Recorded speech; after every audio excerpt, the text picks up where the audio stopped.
Lastly for me, heyo, QT Marshall explained that nerd culture has really overtaken wrestling. He said in an interview on Desert Island Graps podcast, it's a lot harder to get the bigger type of people to come into wrestling now. Cody Rhodes taught me this. The culture's changed.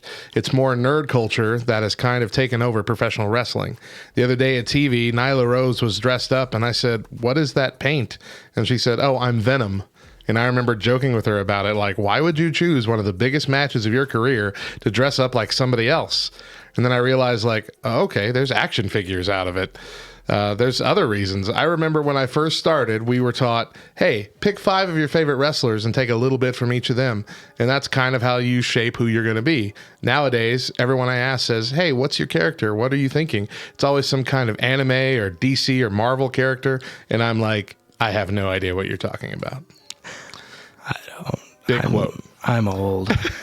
But I think that is definitely true, because you think about, I mean, I think New Day have made it more apparent with how every one of their costumes is now inspired by another geeky culture moment. But like we had Vega come out as Vega that one time. You know, we've had these little bits and pieces of nerd culture influencing costume designs and characters, and I think it's true. I mean, that's why Love Thy Nerd wanted a wrestling podcast. Yeah, it's not necessarily considered a nerdy thing on the offset, but it really is permeating the culture. I believe I said that in one of our early episodes. Like, we are the nerds of the nerd culture. Like, we are the ones that are still ashamed around other nerds that we like what we like.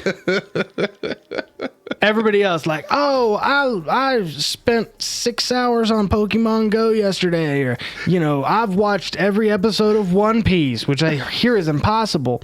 But we're like wrestling.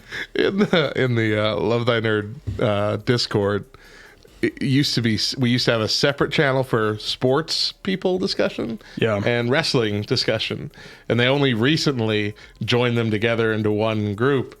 Like, first acknowledging that wrestling is, you know, a kind of a sport, even if it's, you know, scripted, it's still a sport.